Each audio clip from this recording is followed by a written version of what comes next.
Welcome to Showcase Studio with Real Talk with Michael Wardy. I am Michael Wardy, certified financial planner and regional director at Source Advisors, where we are working with our clients and their tax advisors on identifying and maximizing tax incentive programs available to them. Today's conversation is not about tax incentives. It is all about, and I'm really excited, gentlemen. I'm really excited about this. It's all about the 4-day work week. And I have the specialist gurus. I've labeled you guys the gurus in the 4-day work week. Tony and Brian, thank you for joining me today. Thank you for having Thank you for having us. Absolutely. Absolutely. So, Tony, I know you are a recovering CPA, and Brian, you are an IFC professional coach and change management guru specialist. Did I get that right? Something like that, yeah. Something like that. Okay. I've spent most of my career in organizational change management. Okay, perfect. So this is spot on, and this is why you guys started the group. Who is Doobie Associates, and what does the name stand for? Give us, just so everybody knows who you guys are and what the company is, just to start out with. Brian, would you like me to start this off as I normally do? It's about doing and being. It was actually a very organic evolution of doing and being. I am, as a recovering CPA, I'm the structure guy. You know, I'm the anal guy. Okay, it's like, what is your business supposed to look like? What are the numbers? Are they organized? Do they help you make decisions? So I really focus on the things that business owners need to do in order to get the most from their business. And while I was out there, many a time I would work with a manager, a CEO who didn't want to change. And I always said, I need to work with somebody else to do it. I went to a Syracuse alum workshop that we had created in the New York section. And we'd invited a coach to talk to the recent alum about mentorship. And that coach is Mr. Brian Gorman. Brian, take it away. Good transition. And one of the things that I said really struck Tony, and it was, if you're going to ask people to take on a mentoring responsibility, what are you going to ask them to set aside to have time to do that correctly? Because typically when we bring in new things into organizations, we don't make room for them. We just add them on. And that was sort of an aha moment for Tony, and he came up and talked to me, and I went and observed him doing a workshop, and we said, let's do this together. Let's figure out how to make it work. And then we got invited to our first workshop, and that's how our name came about. Right, Tony? Yes, somebody, the gentleman asked us, we didn't have a name at the time. He says, well, give us a write-up. And Brian is definitely the writer of the two of us. And he wrote something about Tony is what you need to do. And then he went on, and I am about what you need to be, who you need to be. And I looked at Brian, and I said, dude, we're the Doobies. And he was a little the incredulous look on his face is I still see it to this day. But he bought into it. And when times get tough in business, I'm not afraid to say it. It's Doobie time. I like it. Okay, so I will refer to each of you by your formal names, Mr. Do and Mr. B. Thank you. So the 4-day work week, and when we first met, we started talking about it, I thought, I love this. 4-day work week, 3-day weekend. This is almost like being in college again. Although it's a little bit different. And I know it's a lot different, but help me understand and help our audience understand, what exactly are we referring to when we talk about the 4-day work week? Is it really just taking a 5-day week and just smashing it into 4 days? What is it all about? Brian, you want to take that, or shall I? Sure, I'll get started and jump in, okay. Tony. For us, we actually trademarked 4-day work week at late 2019 because our collective experience showed us that the fact that people are in the office, the fact that people are, in the workplace, doesn't mean they're actually working, doesn't mean they're actually being productive. and our own experience and the data shows that there's a lot of room for increasing productivity. So we really, again, trademarked 4-day work week with the idea that for some organizations, it's going to be going from 7 days to 6, or 6 days to 5, or 5 days to 4. And it's not even necessarily consistent across the organization. And Tony can hit more on that. But it's about increasing your productivity so that you can have more time off. I like that. So it's not so much, it's more about being efficient and effective than just cramming more stuff in. If you're going to trial a 4-day work week, one of the true benefits that's come out of just trialing it is you must take stock of your company and really take a hard look at how you do things, who's doing things, and the benefits of just doing a hard look at your company and realizing where the inefficiencies are, where those rabbit holes are, is just such a great education for a business owner and a leadership team to have to start with. And you can have just a much more efficient business. And with that extra time, you decide what you want to do with it. We're not forcing a 4-day work week down anybody's throat. And in fact, that is really the model is make your business more efficient, and then you could be flexible. That it allows you flexibility, whether it be 4 days, 4.5 days, 4 days part of the year, giving your employees more flexible schedules on a more malleable basis. It can take many forms. Okay, that's interesting, because when you look at the title and you think about, okay, 4-day work week, it's more from a management ownership perspective, coming in saying, where are we not being productive, getting rid of that time, and then just being more efficient. And I've seen different countries that have taken this on. We'll talk about that in a second. But what I do want to ask is, with this whole 4-day work week and with what we're currently hopefully at the tail end of with remote, not so much the tail end of remote work, but tail end of COVID, how is that coming into play? Because now you have people that are working remote, potentially are going to continue to work remote.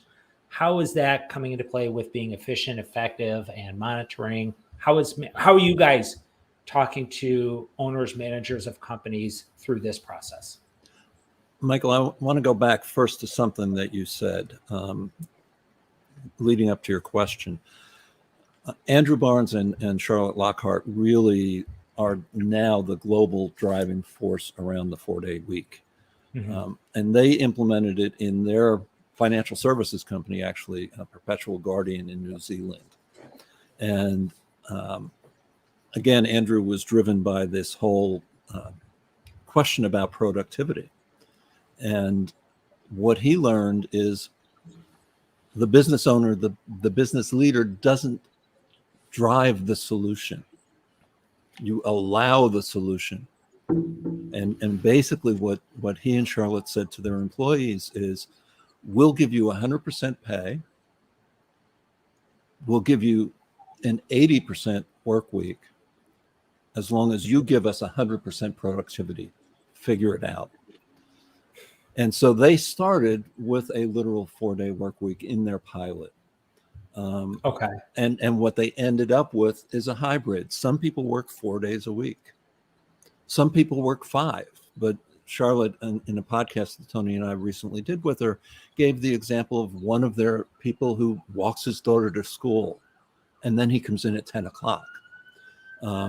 His manager leaves mid-afternoon to spend the afternoons with his children in their activities. So again, you need to target this around productivity, 100% productivity, and what serves your clients well as what serves the employees. Tony, do you want to pick up on Michael's question around what's happening with COVID and hybrid and so forth? Well, I think the biggest part of understanding how easy it is to believe in a 4-day work week is something that somebody said to us recently.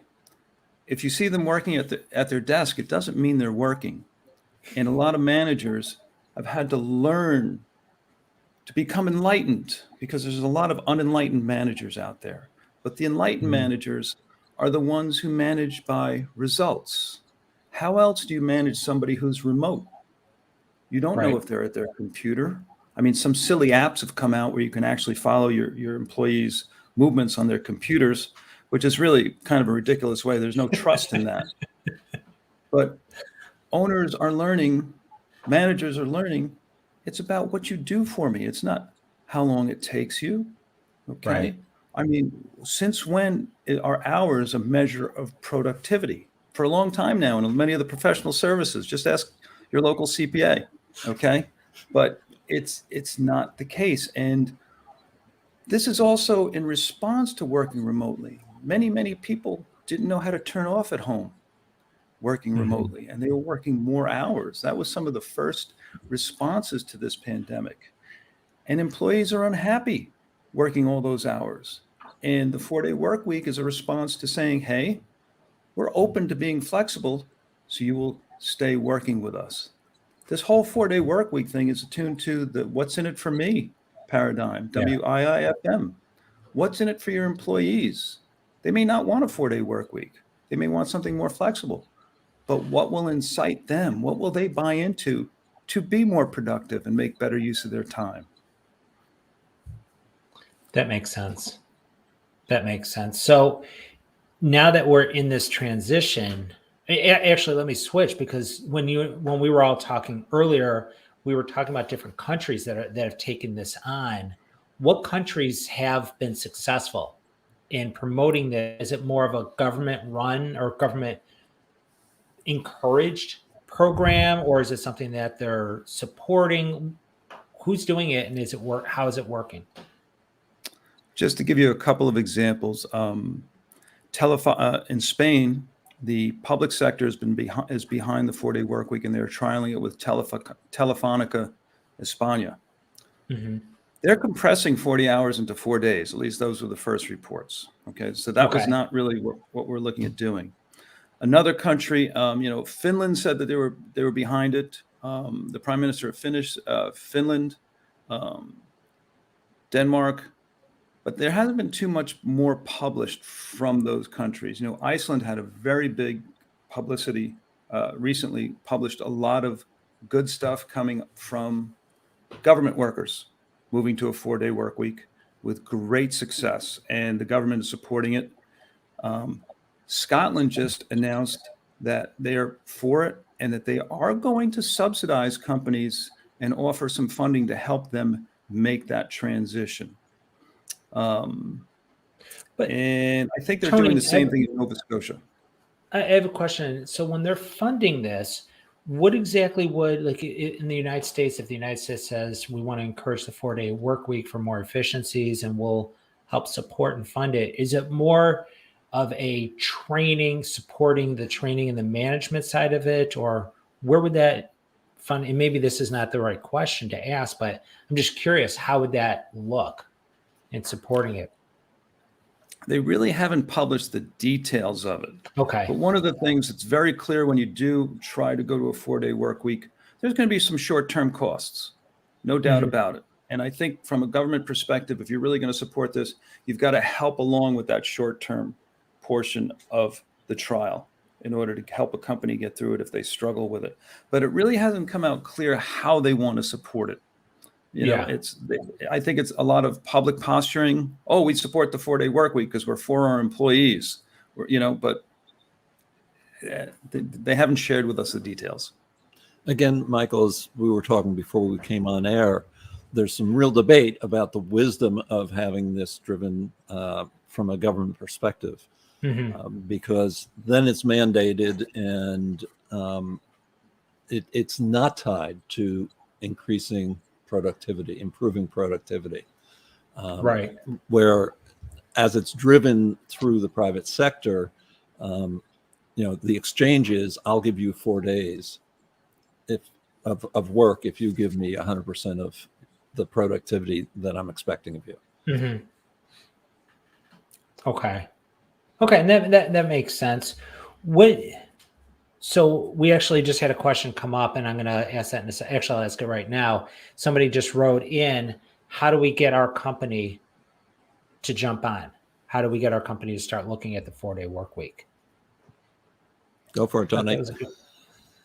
Well, I'll tell you where our website is in a minute, but one of the keys is to find out from everybody what they're interested in, where the interest is, and that starts at the top. Actually, starts at the bottom and goes to the top. Everybody is a part of this because the buy-in has to be there. And the first place you have to look, who's number one when you talk about your organization? Your customers. Your employees are very, very close 1.1, but can you serve your customer base on a 4-day plan? Okay, that's number one. If it doesn't work for the customers, then forget about it. I mean, early on when somebody invited us onto a podcast, what about the local bodega? I wish I could have slapped them across the camera, because it's like, and I know that's a Keep it question. clean. It's a family show. Okay, I'm trying my best, Michael. But there are different iterations of the 4-day work week where, it's not that we're all going home on Thursday. There could be some staggering so you can cover your clients. And then, so that's where you really need to ask the employees, can you do this with your team? Look around and and come back to us with some real thought on this. Because if it's something that you want, talk to us. And so it's a group conversation. It can't be from the top. We saw one article. Today we announced that we're going to a 4-day work week. And that was it. We announced it. That's as good as doing it, isn't it? Might be needed, and how does somebody get into it? There's a couple of ways for a company to get into this. We could, and at the end of our talk today, we'll talk to you about coming to our website, taking an assessment, getting a complimentary session with us. But we can talk about it at the end when we close, and we'll give you all that information on that. Perfect. But that's the start for a company. Everybody's got to be asked that question. Yeah. Talking to your employees is at the heart of it. And somewhat going back to your earlier question about the return to the workplace, Michael, if Facebook had announced 2 years ago they were going to 3 days in the office, they would have been cheered. Yeah.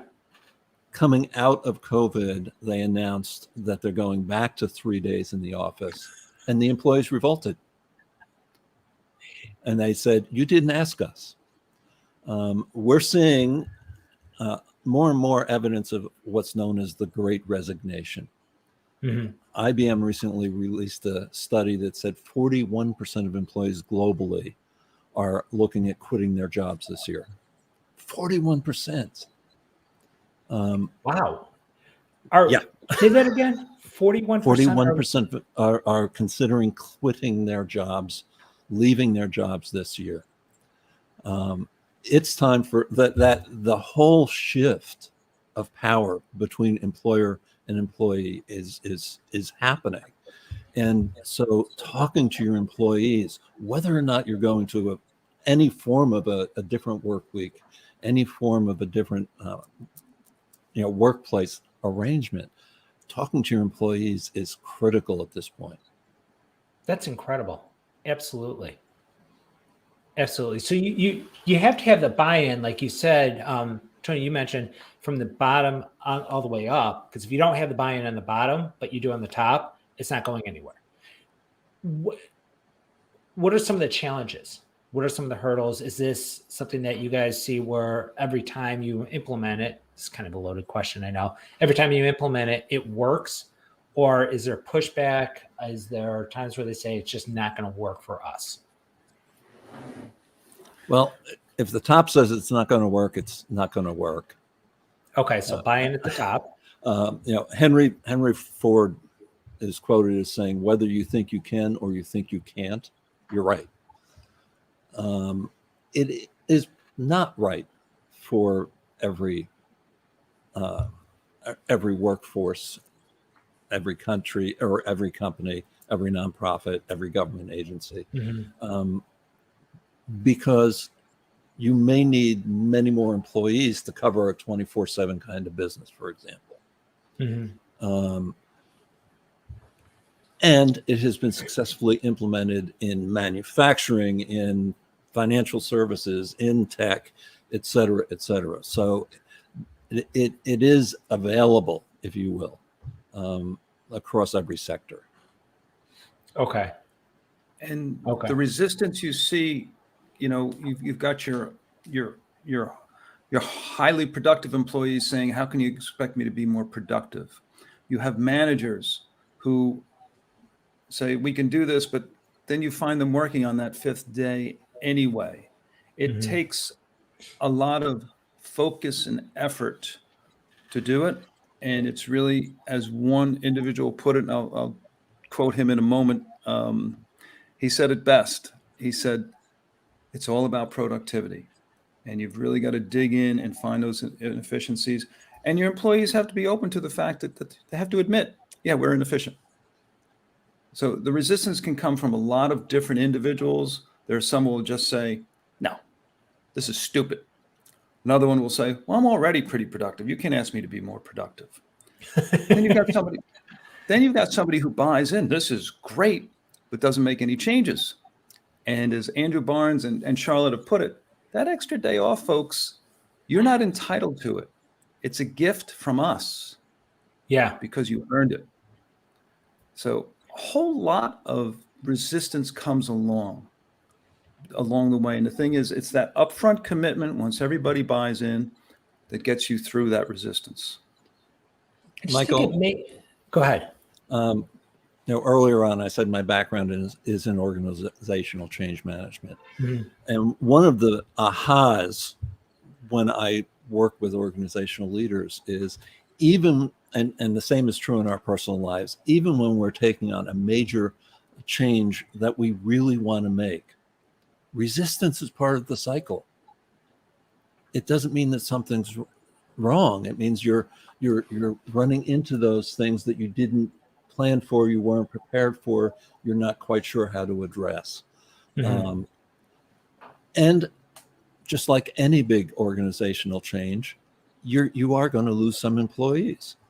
You have that person who rather spend 6 days in the office than an extra 2 days at home, and so forth. Yeah, I have a hard time believing that anybody would resist it. And of course, there's different personalities and each person's different.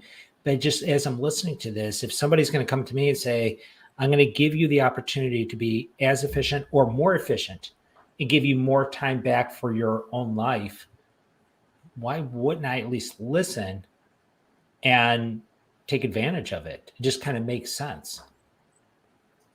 We just met with a business owner yesterday who said, I love working 50 hours a week. I love it. But you could still work 50 hours and be more effective during those 50 hours. That's what I'm hearing is that you don't have to only work 4 days. You can still work 6 days, 7 days, whatever it is. But you're taking those 7 days, instead of being 7 days, it actually equates to 10 days or 12 days. Am I understanding that? Absolutely. Our biggest message here is, because there's some people who want to work. Okay. They love what, this person, for example, is, his employees keep pulling him into the business. And he's working in the business, not on it, as a lot of us consultants talk about. I said, well, if you still want to work 50 hours a week, what if you had an extra 15 hours to really think about the future and think about those new products you want to offer, instead of getting stuck into the nuts and bolts of getting stuff done because your employees aren't taking over that stuff for you. You're not delegating efficiently. And he understood that. He says, yeah, I would love to have that extra time to do that other stuff. So our proposition to everyone is, it's your free time. You do with it what you want. But wouldn't it be nice to have the choice? The choice is yours. I mean, that's what you guys are sharing. The 4-day work week isn't a 4-day work week. It's a opportunity to choose how you handle your your days. Makes sense.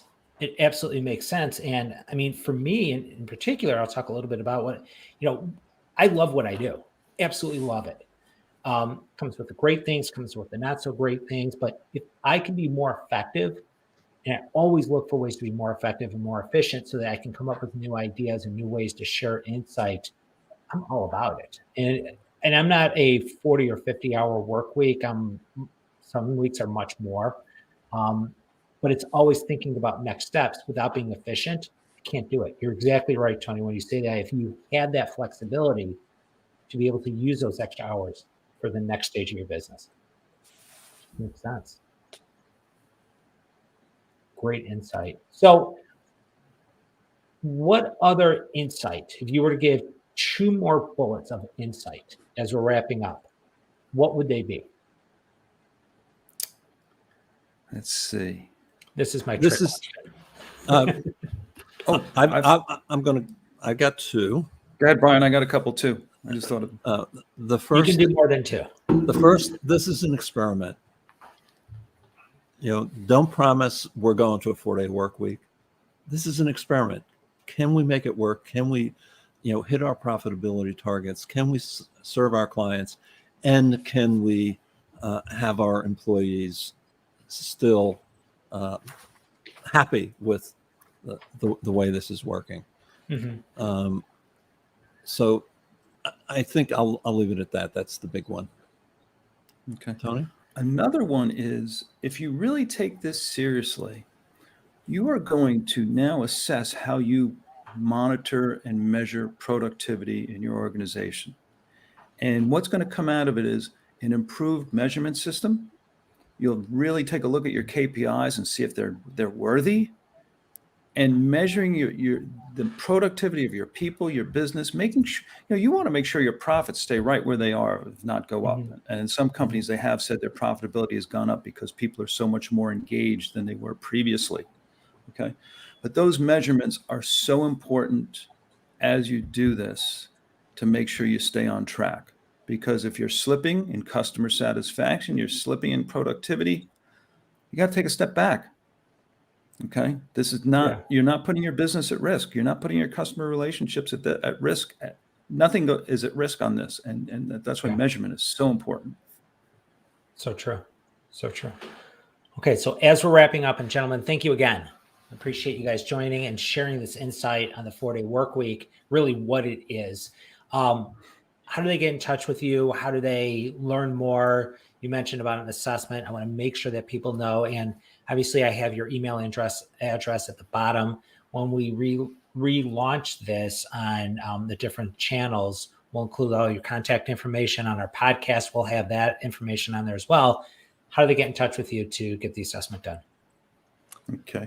Our website is www.do-beassociates.com. BE Associates is all one word. Do-BE Associates is all one word. There's a page for our podcast, but there's a page for the 4-day work week. And on that page is an assessment. Please feel free. You download it, you fill it out, and you email it to us.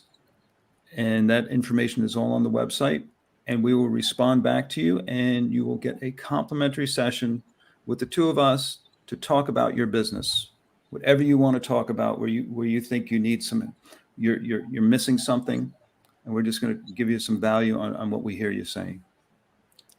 That's great. That's great. Thank you, guys. Any parting thoughts? Well, also, if you're really digging the 4-day week, go to 4dayweek.com. That's Charlotte and Andrew's website. Sign the petition. We are definitely advocates of those folks. They are carrying the torch for the 4-day work week, and they started this global initiative. So kudos to them. It's beautiful. And it's 4dayweek.com. Yes. Okay. I just want to make sure it wasn't. We'll leave it at 4dayweek.com. All right, gentlemen. Thank you both for joining. Appreciate everybody out there watching, listening, and the re-records. Please share with other businesses that you feel could benefit from this broadcast and learning more about what Tony and what Brian are doing with Do Be Associates. it's a phenomenal program. It's a phenomenal idea in getting more efficiency within your business. So with that, thank you, everyone. Be well, stay safe, and we look forward to broadcasting again soon. Take care, everyone. Thank you, Michael. Thank you, Michael. Thank you, Michael. Bye-bye.